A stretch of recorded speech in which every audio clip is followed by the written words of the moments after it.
And I'm back. I told you I would be. Hello, everyone. I'm Trish Regan. It's the Trish Regan Show. We're brought to you, as always, in part by our friends at LegacyPMInvestments.com. Legacy Precious Metals. Give them a ring, 1-866-589-0560 if you're interested in investing in gold or silver. And maybe if you just have a few concerns about inflation these days. Wow. Was that an interview or was that an interview? Were you guys watching last night? We were here right before the interview, and I said, hey, I'll be back tomorrow with clips and excerpts. And wow, this is kind of a doozy because Putin's got quite an accusation that he's leveling on the United States of America right now, and specifically against our CIA. So there's a lot of stuff to share from, a lot of stuff and a lot of places to go. But I think we should probably look at the big kahuna first. I want to share with you some behind the scenes. Tucker was kind enough, shall we say. I like him, and I love that he did this interview. I don't agree with him on everything. We used to hold shows opposite each other because I was on like the little red-headed stepchild network. That would be Fox Business at 8:00, and he was on The Big Show on Fox News.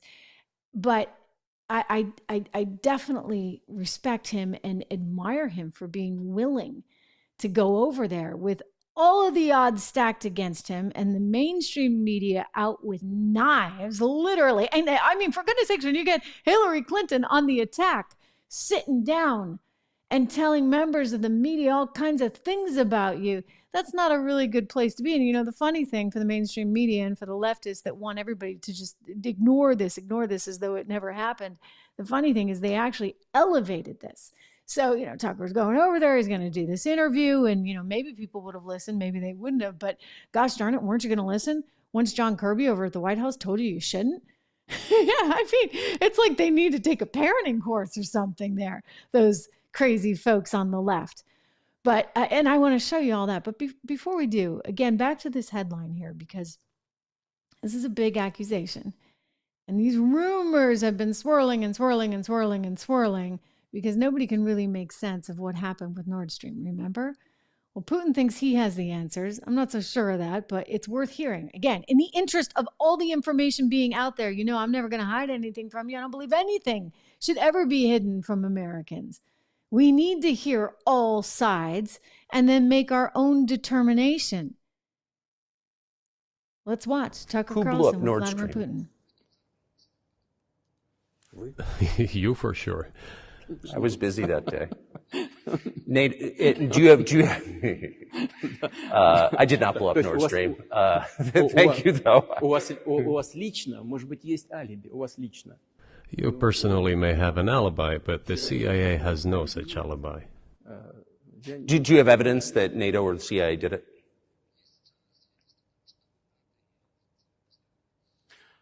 Знаете, I won't get into details, but people always say in such cases, look for someone who is interested. But in this case, we should not only look for someone who is interested, but also for someone who has capabilities. Because there may be many people interested, but not all of them are capable of sinking to the bottom of the Baltic Sea and carrying out this explosion. These two components should be connected. Who is interested and who is capable of doing it? But I'm confused. I mean, that's the biggest act of industrial terrorism ever, and it's the largest emission of CO2 in history. Okay, so if you had evidence, and presumably given your security services, your intel services, you would, that NATO, the U.S., CIA, the West, did this, why wouldn't you present it and win a propaganda victory?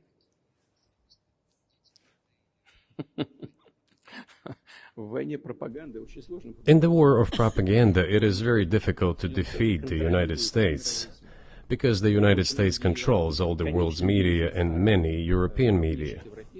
The ultimate beneficiary of the biggest European media are American financial institutions. Don't you know that? So it is possible to get involved in this work, but it is cost prohibitive, so to speak. We can simply shine the spotlight on our sources of information, and we will not achieve results. It is clear to the whole world what happened, and even American analysts talk about it directly. So the reality is, We still don't know. They're still investigating this. But it was, as Tucker points out, pretty much one of the biggest natural disasters to have ever happened. Somebody did actually engage in a very deliberate sabotage, and there are a lot of questions still as to who and why and how. And I mean, when you look at us, why would we do that? What were we trying to gain? This is the pipeline, of course, that fed natural gas between Europe and Russia. And why would Russia do it? I mean, if you think about it, why would Russia want to do that knowing that it's not going to be able to get paid, right, to be able to ship that natural gas? I mean, we did have sanctions in place. We were turning off the spigot, so to speak. Meanwhile, why would Europe do it, right? They need to get that natural gas. There's a whole lot of questions. And so there's a lot of opaqueness, shall we say, around this issue still. I credit him with saying, hey, well, where's the evidence, right? Like, we need some evidence. And he kind of laughs it off. He's like, oh, yeah, it's just the U.S. And I don't buy that. I think if he has evidence, and maybe he does, and Tucker's right, like, this was a pretty big deal. You guys have a pretty sophisticated system here. Wouldn't you have that evidence? Maybe he doesn't want to come forward with it right now. Maybe like he's keeping that one up his sleeve. Maybe that's what Hillary Clinton was so worried about. Maybe that's what everybody was so worried about. I don't know. But it's clear that the mainstream media was absolutely terrified about this. They didn't want him to go and do this interview. They certainly didn't want Tucker doing it. Tucker talked about how he was even getting spied upon. He believed he was getting spied upon. He said he had been spied upon previously back in 2021. I remember him making those allegations at the time and being like, what are you talking about? What do you know, like, it really seemed like it was out there and it was far-fetched. He went on his show and he said, guess what? You know what? We have good intel that they are reading our emails and they are watching our phones. Well, it turned out, and he revealed this while he was in Moscow, it turned out that he was actually trying to land an interview with Vladimir Putin at that time, which means he would have been emailing back and forth and texting and whatever on his phone, on his device, with the likes of Dmitry Peskov, who's the top PR person. He's like the communication strategist for Putin, has been there for many, many, many years throughout the Putin regime, and also Medvedev when he was in charge. So it's entirely possible that the US government could have said, oh, well, we got this thing called the Patriot Act. And because of the Patriot Act, we can look at your emails and your texts and this and that and the other. And actually, technically, they sort of can, because they would say Russia is a country that we consider a foe. And therefore, if you have correspondence with people of interest, then that gives us the leadway we want. So he was worried about this back in 2021. He said he didn't get to do the interview. You wonder, did the bosses at Fox say no can do because somebody in the State Department said no can do? Like, does the State Department have to sign off whenever you get an interview? Like, they say, okay, you can do the interview. We don't know the answer to that, but he did admit that he was concerned they were continuing to be tracked. All that said, I'm sure the Russians were tracking him too, just to, be fair and be completely transparent here. This is how things are done. I remember somebody super high up in intelligence, like super duper, duper, duper, duper high up in intelligence. And I'm not going to say his name because I technically don't know if this was off record or on record, and I don't want to completely leak it all. But I was doing a speaking event and interviewing this person, and we were talking backstage about what had happened. Remember Angela Merkel, when it turned out that we were tapping her cell phone? And he was like, well, yeah, like that's what we do. Like, we are in the business of trying to know what's going on in all these other countries with all these other leaders. So sure enough, and by the way, they do it to us too.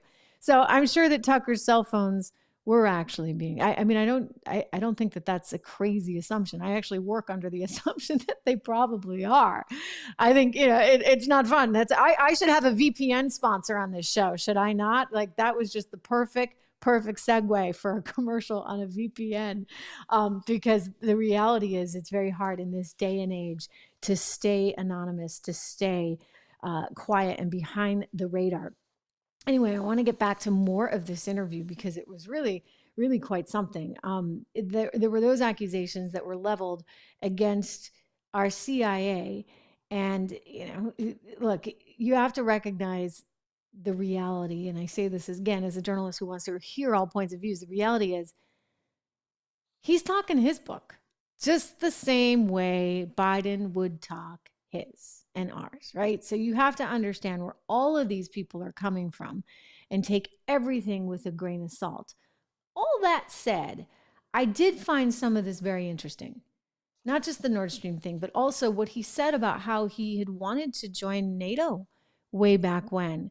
So it's like, he wanted to be at the cool kids table, and Bill Clinton, who seemed like he was one of the cool kids, told him, yeah, maybe it'll happen.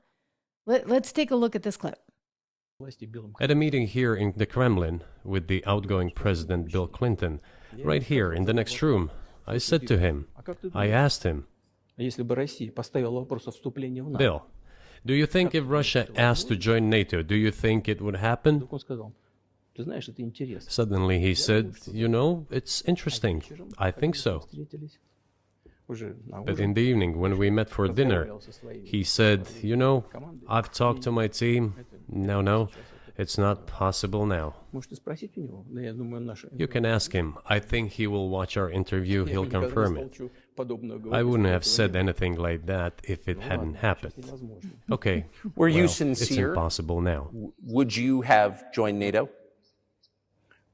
Look, I asked the question, is it possible or not? And the answer I got was no. If I was insincere in my desire to find out what the leadership position was... But if he had said yes, would you have joined NATO? If he had said yes, the process of rapprochement would have commenced, and eventually it might have happened if we had seen some sincere wish on the other side of our partners. That's kind of fascinating, right? I mean, is that not absolutely fascinating? Was Bill Clinton just sort of talking? Hey, we're hanging out. Let me start this off right. I could see him doing that and then being like, hey, yeah, no, I talked to everybody. It's no can do. I mean, part of the point that he's making is that the leadership doesn't even matter. It's the infrastructure around the leadership that matters. And the reason why it matters so much is because there's sort of a groupthink. I mean, this is the so-called deep state, right, that people worry about. But, the president comes and goes, and the president certainly sets the tone for sure, and a lot of the policy tone for sure. But ultimately, when you think about our relationships with all of these foreign leaders and these foreign countries, a lot of that's already baked in. And so you can imagine how those people in that infrastructure felt when Donald Trump came into town and suddenly was like, yeah, I'm ripping this Iran deal up. You guys spent 8 years on this thing and it's gone. Well, a lot of people were upset. Like, they'd pulled all-nighters working on that Iran deal. They thought that this was the path forward, and all of a sudden, who is this two-bit nothing to come in here and tell us we have to tear this whole thing up? Well, they did not like that. They didn't like it. Iran didn't like that. Iran's like, well, how are we ever going to trust the U.S. again? Because, you have one president who does one thing and another president who does another thing. That's a valid concern. I mean, it's Iran, however, so I would just, remember that one. And I think that Vladimir Putin has felt a little bit of this whiplash, and he feels as though it's not the leader that matters, but it's the groupthink within the so-called deep state, the State Department, the intelligence operations, etc. I'm not making any excuses for him, by the way. It's just that for whatever reason, we have not been able to quite figure this out. And it's shameful that we're now in a situation where we are losing, I don't mean we specifically, it potentially could be we, but the world is losing lives over there in Ukraine with soldiers being killed. And this is just to kind of give it some reference. It's sort of like Texas, right? Can you imagine if like all of a sudden Texas is a war zone? These days, sometimes it feels like it could be, right? I mean, with everything that's been happening with the border, but it's hard for the people of Russia, many of whom have relatives that have lived there or do live there in Ukraine. And so this is a very surreal kind of moment and devastating that we're in this. So wouldn't it be great to be able to end it? Vladimir Putin says he's willing to. He's willing to. He'd work out a negotiated settlement today, but he doesn't see it as being in the cards. Let's take a listen to this. So I just want to make sure I'm not misunderstanding what you're saying. I don't think that I am. I think you're saying you want a negotiated settlement to what's happening in Ukraine.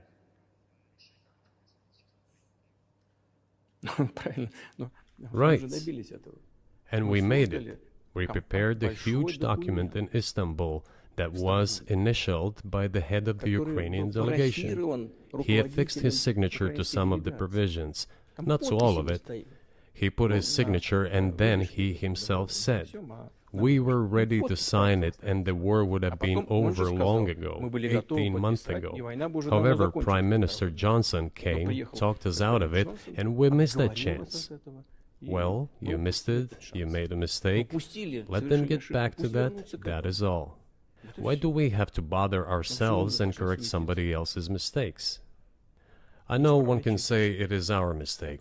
It was us who intensified the situation and decided to put an end to the war that started in 2014 in Donbass, as I have already said, by means of weapons.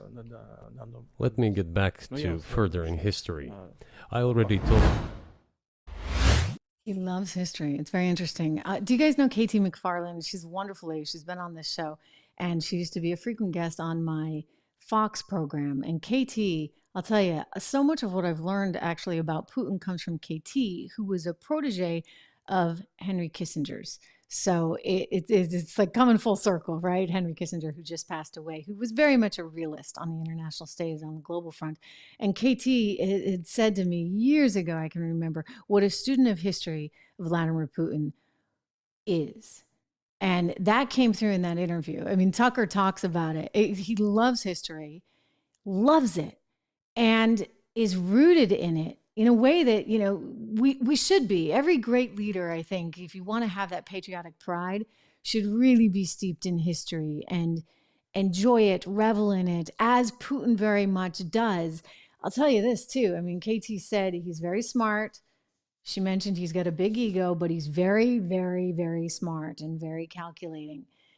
And that's pretty clear. In that interview, if you watch it in its entirety, and you can get it on Tucker's website, that comes across. I mean, he is a smart dude. Whether you like him or hate him or are totally indifferent, he's a smart guy. I mean, I can't say the same for Joe Biden, but you know what? Hey, we're not all created equal. Joe Biden is our president, and I am an American patriot, and I love America.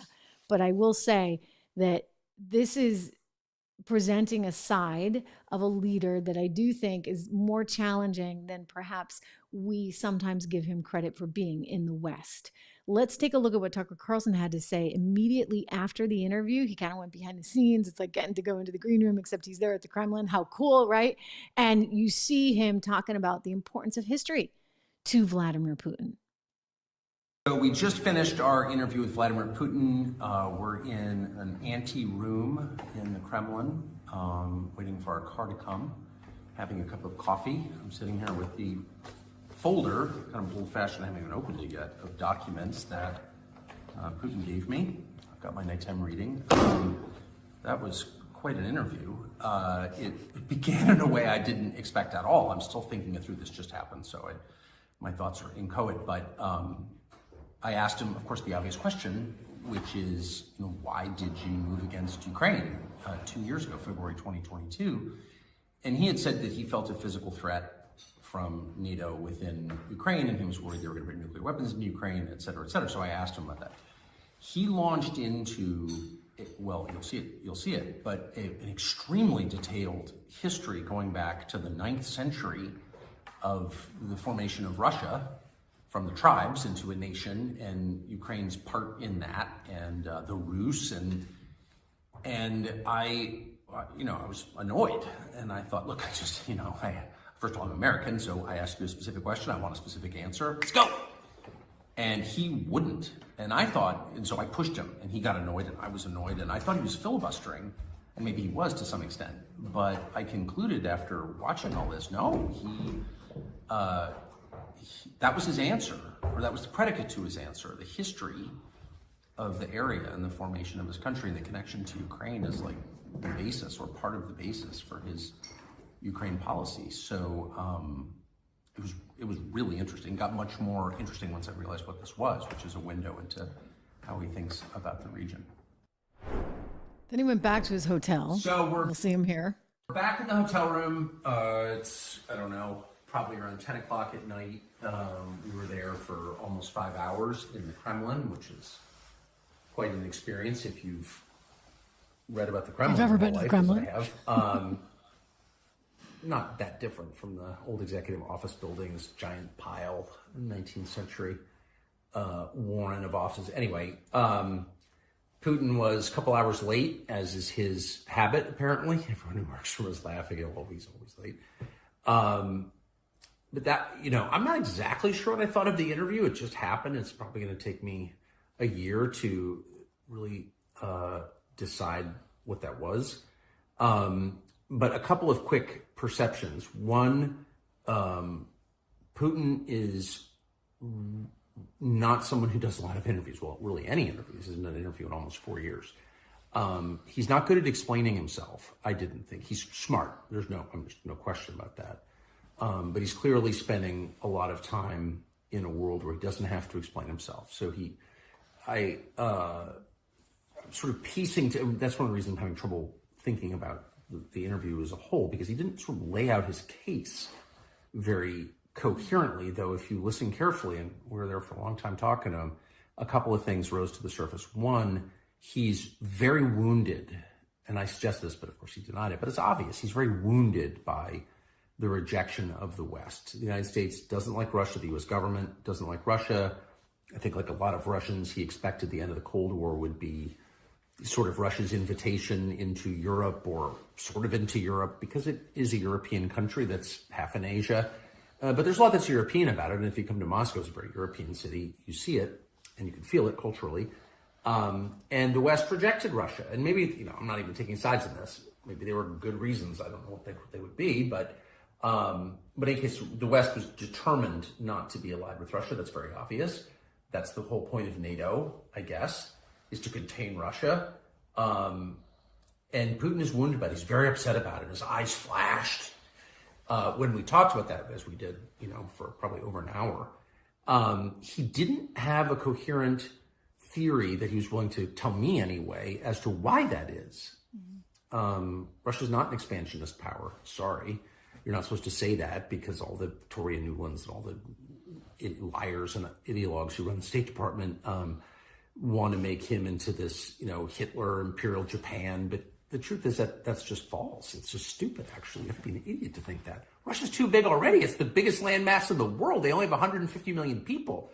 And they've got, 80-some effectively provinces or semi-independent states, but different nationalities and religions and languages. And imagine managing all that. They've got more than enough natural resources. They're swimming in natural resources. They don't have enough people in their view.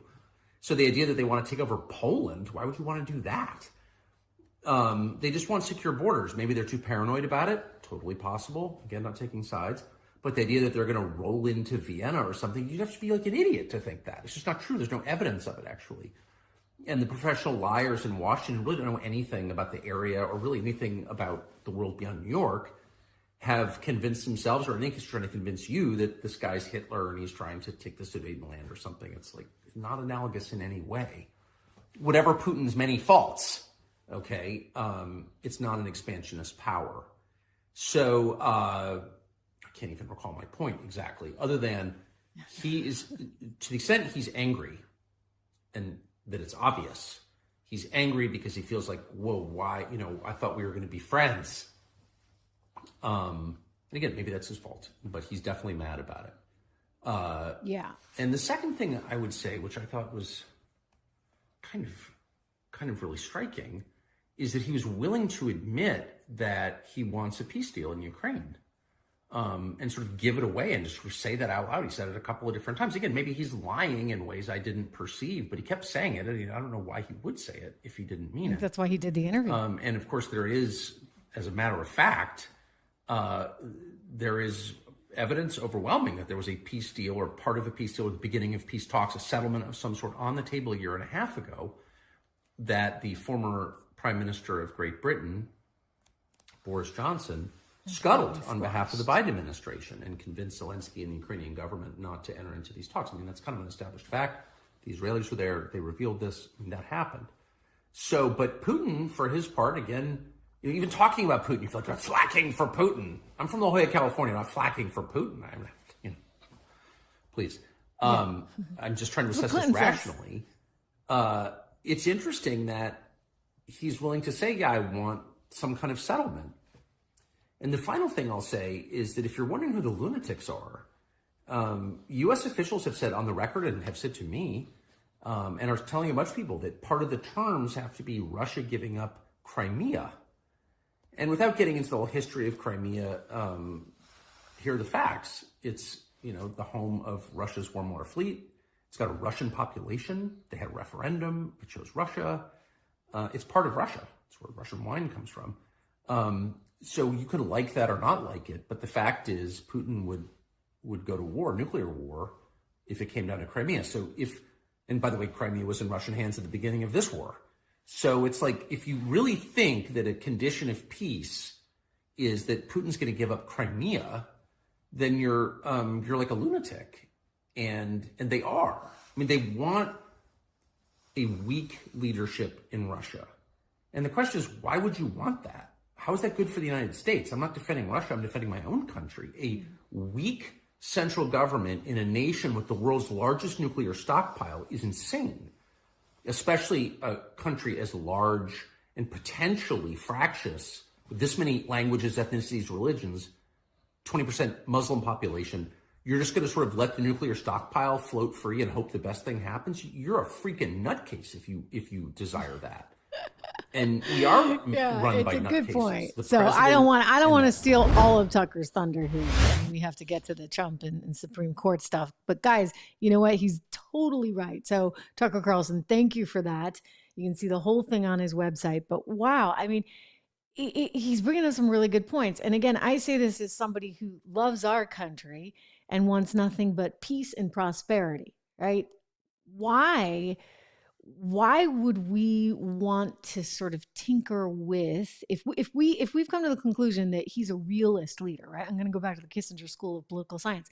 We want realists out there. So if we want somebody who's not a religious nut job, but is a realist in terms of understanding balance of power, et cetera, and he has nuclear weapons, why would you actually want to have somebody who might be a danger or a threat? I mean, you think about Iraq, for example. All right. Saddam Hussein. Boy, did we get that one wrong. Like really, really wrong. And Biden was part of that camp that got it really wrong. So was Blinken, our current Secretary of State. And Clinton as well. I mean, they all got it wrong. And this is not to sort of point fingers, but again, our State Department got it wrong. And you have to say, all right, maybe the benefit of all of this flow of information, the fact that I can stream here live with you, that you can come and see this every day, and that we can talk in a live chat. I'm going to get to some of your comments in just a moment. The fact that this information is flowing more freely, I realize scares the heck out of a lot of people, a lot of powers that be, but hopefully it enables us to actually get at what really is the truth. Because had somebody reported the other side of the story back when we were going a zillion miles a minute into Iraq, a zillion miles an hour, then maybe we would have actually had a better outcome and the world would have been more stabilized as a result. So I think if nothing else, I'm not projecting my view here. I'm not certainly, as you said, trying to defend Russia in any way. I'm only saying, like, let's look at all sides, right? And let's continue to have an in-depth discussion and learn more. I mean, one of the things that did strike me as interesting, I do believe he actually got into this in the interview, was, there's a Wall Street Journal reporter that's being held captive over there in Russia. And it's a real tragedy because he's a journalist over there covering Russia. Putin's accused him of being a spy, and he doubled down on that accusation in the interview. And the problem with that, of course, is any journalist who's out there doing a good job and trying to get the story and get information is effectively, while they may or may not be sanctioned. I don't think that this guy was sanctioned by the U.S. government, but he's getting information that gets printed in the Wall Street Journal. I mean, Putin's calling him a spy. Well, what do you think? What do you think is going on with Adam Kissinger calling Tucker a traitor? Or another guy who used to work at Weekly Standard and was part of the operation there under Cheney. Dick Cheney, he was his chief of staff in the Bush administration. So, what am I saying? Oh, goodness, no, it was Quayle. He was Quayle's chief of staff, so not even Cheney. It was probably heavier lifting because he had Quayle. Anyway, he's saying that Tucker should be held at the border when he's coming back into the United States of America.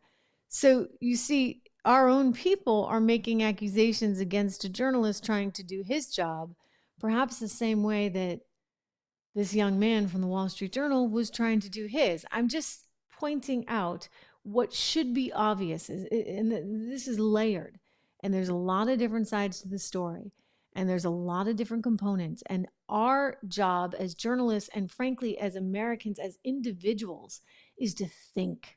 All right, let's put our brains together and think about what's really going on. And don't let history get written by the likes of people that just want to advance their own particular cause and their own point of view. For what? For why?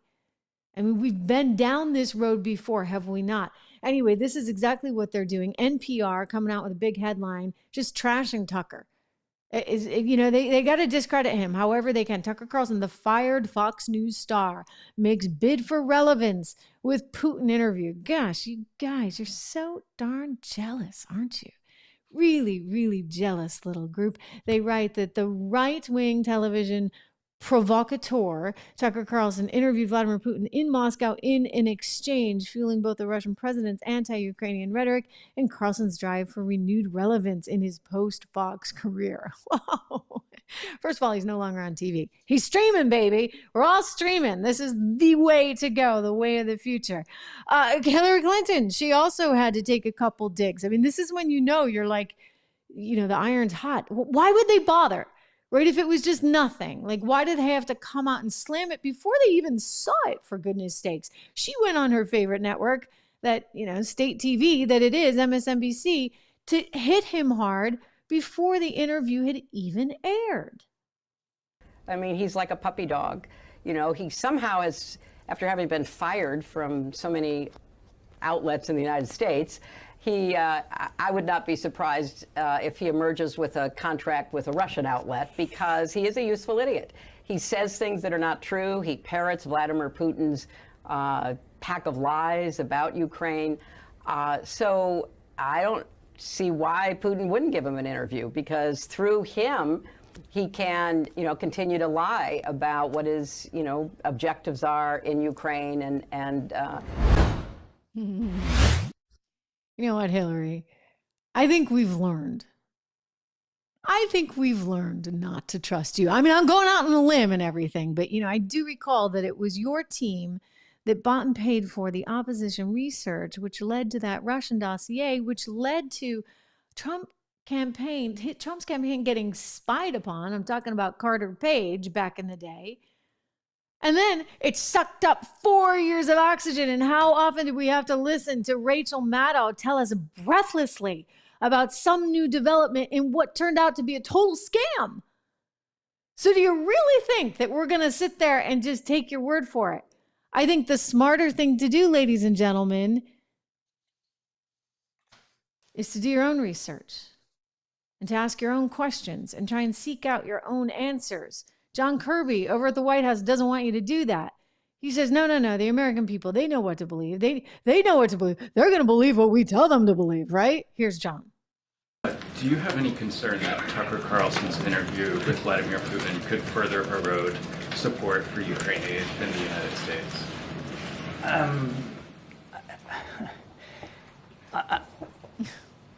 We're convinced that there is strong bipartisan support on Capitol Hill for supporting Ukraine.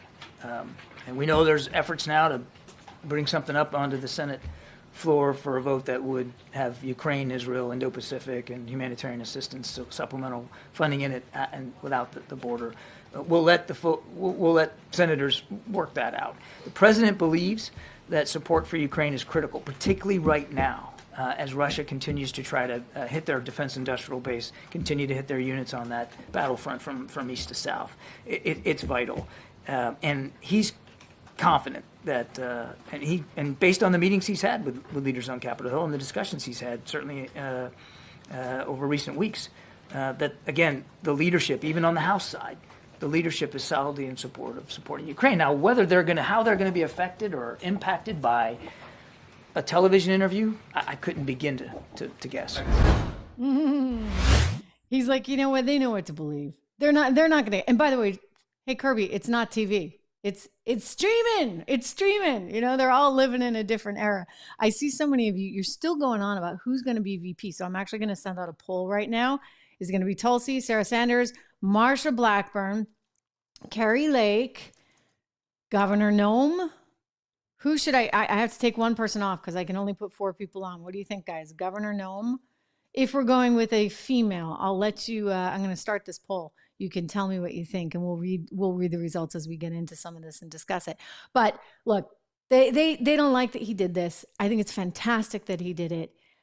I think the more information, the better, the better, the better. They're going to circle the wagons all day long. They're going to, put it down. They're going to put him down. But eventually history will dictate what the final answers are. And I think it's going to take a while to have it all shake out. It's fascinating. I'm glad he did it. I love the sort of behind the scenes thing. It is this sort of new media, if you would. All right, a little bit of good news for all of you. It looks like Donald Trump is going to be on the ballot after all. The Supreme Court of the United States of America in a fascinating session. I'm telling you, we are on the front lines of history. You are here with me. Thank you for joining because this is a very special and very important time. And yes, the President of the United States, I think almost unanimously, I mean, other than, well, there's this one Biden appointment who doesn't seem especially swift. I got to say, wait till you hear her question. But anyway, you've got those justices out there. And if you listen to the tenor of their questions, they really sound as though they don't think they can put this little, 14th Amendment, Section 3 clause into being, the one that deals with the whole insurrection thing, because it turns out you actually have to be currently an insurrectionist in office. Like there's no provision to actually deal with somebody who's already out of office and then is going to be elected or run again, other than maybe having Congress vote on it, and they would need a 2/3 majority to actually be able to do that. But one thing that struck me is just fascinating, and it's so interesting, guys, is this little part of this 14th Amendment, Section 3, in which it says that basically the president or any of these members of Congress, et cetera, they take this oath to support the Constitution of the United States. Where it can be a problem is whether or not they have engaged in insurrection or rebellion against the same or given aid or comfort to enemies thereof. Aid or comfort to enemies thereof. I mean, so long as we're going to go down the path of the insurrection, by the way, which he has not been. He's not even, I don't think the accusation is even insurrection. He has not been proven guilty of that, and there has been no trial yet. But anyway, this whole given aid or comfort to enemies thereof, think about that. Iran's an enemy. Didn't Biden just give them $6 billion in that hostage exchange? I mean, wouldn't that put him in violation, frankly, of Section 3 of the 14th Amendment, ratified July 9th, 1868? That might make a little sense. Justice Alito picked up on this, and boy, oh boy, the Colorado attorney representing the state, he was no match for Trump's attorney, by the way, no match at all. He's sitting there like a bumbling idiot. He doesn't really know what to say. No, we wouldn't apply that there. We've never applied that there. Take a listen to this exchange. It was my favorite. Thank you. Thank you, counsel. Justice Thomas? Justice Alito? And suppose there's a country that proclaims again and again and again that the United States is its biggest enemy, and suppose that the President of the United States, for diplomatic reasons, think that it's in the best interests of the United States to provide funds or release funds so that they can be used by that country. Could a state determine that that person has given aid and comfort to the enemy and therefore keep that person off the ballot? No, Your Honor. This court has never interpreted the aid and comfort language, which also is present in... Right. So no. We've never looked at that before, and we wouldn't be doing that because, by the way, once you do one, you kind of got to do the other, right? And that's why this is so important. And then you listen to some of these other questions. I mean, Kagan was great, and she is not exactly conservative, ladies and gentlemen. Let's listen to Justice Elena Kagan in her questioning.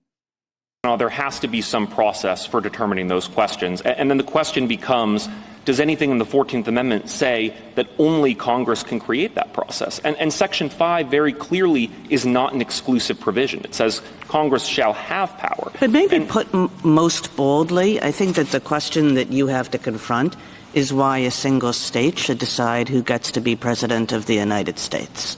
In other words, this question of whether a former president is disqualified for insurrection to be president. Mm-hmm. Yeah, it would be given just a little too much power, just a little, I'm saying, to the state of Colorado. And by the way, if that's the precedent, then going forward, hey, anybody who doesn't like anybody can say, well, you are an insurrectionist. I remember that time you were protesting. I remember that time you said XYZ. I remember that time you didn't go over to the Capitol building because your Secret Service wouldn't allow you to go over. And, well, there was a total failure and nobody bothered to call in any kind of reinforcements. But it's your fault. It's your fault. It's your fault. And you're not going to be on the ballot. Really? Neil Gorsuch. Oh, this was just fantastic. He totally destroyed this Colorado attorney who, by the way, I don't think is going to have a big career on the appellate side. I still got to say, Trump had a heck of an attorney. More on that in a minute. But listen to Neil Gorsuch totally destroy this guy from Colorado. That this court has held. You're not contesting this or asking us to revisit that decision in Thornton or term limits or whatever you want to call it, that it has to come from some federal constitutional authority. No, we are not, Your Honor. Okay. And here we're not talking about the qualifications clause, right? Nobody's talking about whether he's 35 years old or natural born, whatever, right? Not at issue, okay? We're talking about something under the 14th Amendment and Section 3. So that's where you have to find your authority, right? We find our authority in Article 2, in states' plenary power to run their elections. Federal election, but this is for a federal office. It has to come from the Constitution, and you're seeking to enforce Section 3. We're suggesting that in their broad power to determine them, to select presidential electors in any manner they see fit, they can take account of Section 3 and apply Section 3. Could they do it without Section 3? Could they disqualify somebody for, on whatever basis they wanted outside of the qualifications clause? That would run into term limits, I think. Yeah, I would think so, right? So it has to come back to Section 3. And if that's true, how does that work, given that Section 3 speaks about holding office, not who may run for office? It was a point Mr. Mitchell was making earlier, and I just wanted to give you a chance to respond to it, because it seems to me that you're asking to enforce in an election context a provision of the Constitution that speaks to holding office. So it's different than the qualifications clause, which is all about who can run and then serve, yeah. I don't know that it is different. Okay. Other qualifications for office similarly talk about eligibility for the office. There's nothing unconstitutional about a 30-year-old trying to get on the ballot. Except for this disability can be removed, right, under Section 3. That's what's different about it. So it's like, you moron. What are you doing? We know what he's doing. He's playing politics. He's playing politics, and it's really revolting. It's disgusting. You may not like Trump, but guess what? The American people do. And if the American people want him on the ballot, if the GOP wants him on the ballot, and by the way, that's what it certainly looks like, then guess what? He needs to be on the ballot. We are a representational democracy, right? We elect our leaders. That is our democratic process. And you're going to go behind our backs and try and manipulate the law of the land to prevent us from that? I don't think so. This is a big score, a big win for everyone, for America, and of course for Donald Trump. And believe me, he knows it. Look at how happy he was. He's like trying to contain it, right? Because he can't be too happy. He's kind of slammed the court on a few occasions. And by the way, I've got something coming up because he might have reason for pause in just a bit. But on this one, I think he's going to win. Take a look at him outside Mar-a-Lago talking to reporters about this very issue. So I just say that in watching the Supreme Court today, I thought it's a very beautiful process. I hope that democracy in this country will continue because right now we have a very, very tough situation with all of the radical left ideas, with the weaponization of politics. They weaponize it like it's never been weaponized before. It's totally illegal, but they do it anyway. And it has to stop. Every one of the court cases that I'm involved, every single one, civil, whether it's the attorney generals or the district attorneys. You look at Fani in Georgia, they had many meetings with the White House and with the DOJ. They went there, 8-hour meetings. That was all staged. That was a phony hoax. And now you look at it and it is a phony hoax. And hopefully that case will be dismissed in short order. It's a disgrace to this country. But they work together with the Justice Department and the White House, and not supposed to do that. Every one of these cases you see comes out of the White House. It comes out of Biden. It's election interference, and it's really very sad. I thought the presentation today was a very good one. I think it was well received. I hope it was well received. You have millions of people that are out there wanting to vote, and they happen to want to vote for me or the Republican Party, or whatever you want to, however you want to phrase it. But I'm the one running, and we are leading in every poll. We're leading in the local polls, in the state polls, and we're leading in the swing state polls, and we're leading very big in the national polls. So it's been a very great honor. Yeah, it's Donald Trump talking about the polls. So he is actually leading in all the polls, except for one, that's the Quinnipiac. And, you know, like we talked last week, I was like, he's really got to keep an eye on this. Who's going to be his VP? Because you want to bridge this gap. And we've talked about it, and we are talking about it. I've got some polls out there for you guys, and you're weighing in. Does he need a woman? Maybe not. I mean, hey, we talked about this as well. And Leslie, I know you weighed in on this. Look, women are tough on other women. And so that makes it harder in some ways. I mean, it is what it is. We can have a whole podcast on that one of these days about why is it that women are so hard on other women. I don't get it. I'm not like that. But then again, I'm also the wonk that just sits there and cares about tax policy and international policy and this, that, and the other. But it is the reality of what it is. So if women are going to be harder on other women, you got to find the right woman that's going to have that kind of appeal, that's going to be able to reach out and bring in some of those independents. Or maybe you say, is there a man that will have that kind of appeal with women? If you can't find the right woman, I'm opening it back up. Right? Because we get time until he actually makes the final decision. He knows that. He's said that. He thinks he knows where he's going. He has actually, as we understand it, talked to some important people, and some of those names you've heard bandied about already. They've talked about Ben Carson. They've talked about Byron Donald out of Florida. They've talked about Tim Scott. And again, they're trying to seek a way to bring in some people that may otherwise not typically vote for Donald Trump. And specifically that involves the Black community, which he's polling very well with. It's one of the reasons why Joe Biden is so freaked out right now, because he's down 20 points with the Black community. And this was supposed to be sort of a stable go-to fertile ground for him. And I mean, look, people are people.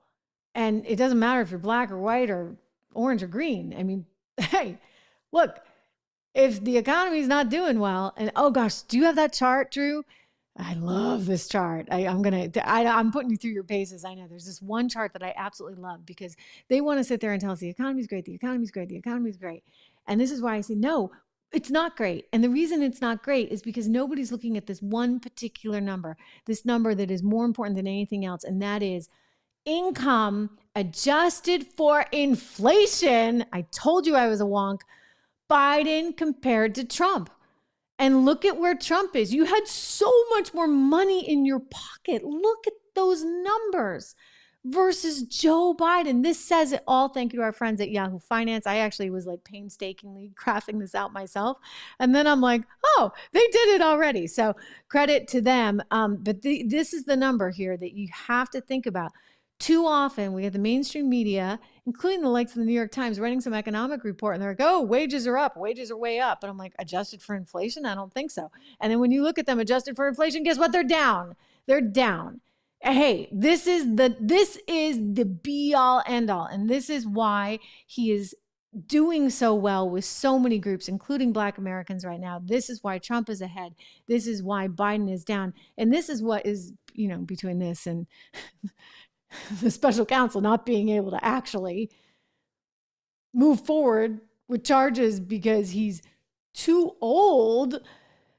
This plus the mental frailness, the age, I think that's just it's game over. I don't think that he really has a shot. That's why I'm so interested to see if they really do come through and they try to run someone else like a Michelle Obama. I know they're talking about it, but remember, he runs the Democrat Party right now. He's the president of the United States. How do you kick him out of his slot? How do you kick him out of the spot? You can't. That's a really hard thing to do. And then you factor in a little bit of anger and possibly, I'm just saying, I'm not a doctor, but it seems like this mental frailty, there's another word for it, but I want to be cautious again because I'm not a doctor. But if you combine all these things together with his anger, it makes it even harder, right? He's getting kind of belligerent. He's getting very stubborn. He doesn't want anybody telling him he has to go.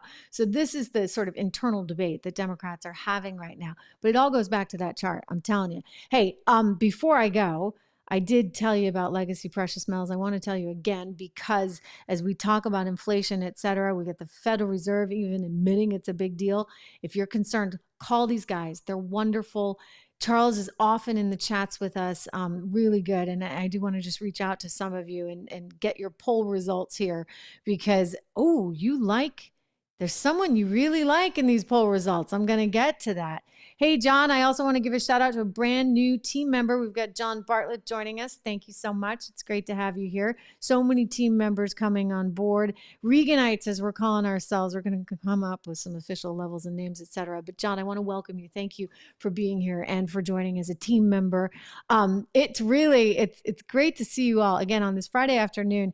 I did this little poll just a short while ago, maybe about 15 minutes ago. And wow, you guys really like Kristi Noem, the governor of South Dakota. Kristi Noem there winning the day with 40% of the score.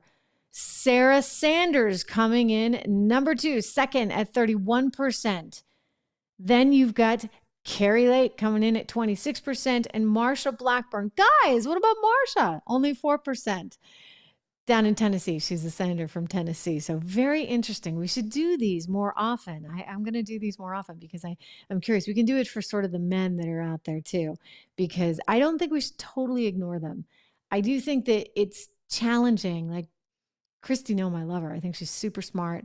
She's a well-spoken woman. She knows how to play second fiddle, so to speak, right? If Trump is out there and he's sucking up all the oxygen, it could make it harder for somebody like Carrie Lake. I think Governor Noem could actually be very complimentary to him. And I think that she'll relate with soccer moms, but she's darn pretty. And I say that as a television producer. We'd put her on TV all day long. The question becomes, does it play in Peoria as much? I think it should, but I just throw that out there because it's trickier than normal. It's trickier than normal when you go to the woman. Sarah Sanders, for sure, she's like America's sweetheart. Her dad is fantastic. I like him a ton. And he knows the ropes and she knows the ropes and she's a straight shooter. Everyone worked with her when she was in the Oval, in part of the Oval Office there on the team for Donald Trump. And she was an excellent press secretary. So she is one to watch. She's a mom. Marsha Blackburn's a grandmother. So she also, I think, carries some sway. And I'm only pointing out she beat Taylor Swift once before. Don't forget, because Taylor had it out for her in Tennessee. And sure enough, Marsha won the day. Anyway, again, great to see you all. Thank you so much for being here. Wonderful to see so many familiar faces. I love it. I love it. I love it. I love it. Don, encouraging you all to subscribe, to like, to share, to do all of those things. And we will resume. Lots of stuff coming your way. I may even be live, but we will definitely resume, of course, as always, on Monday. I'll see you then.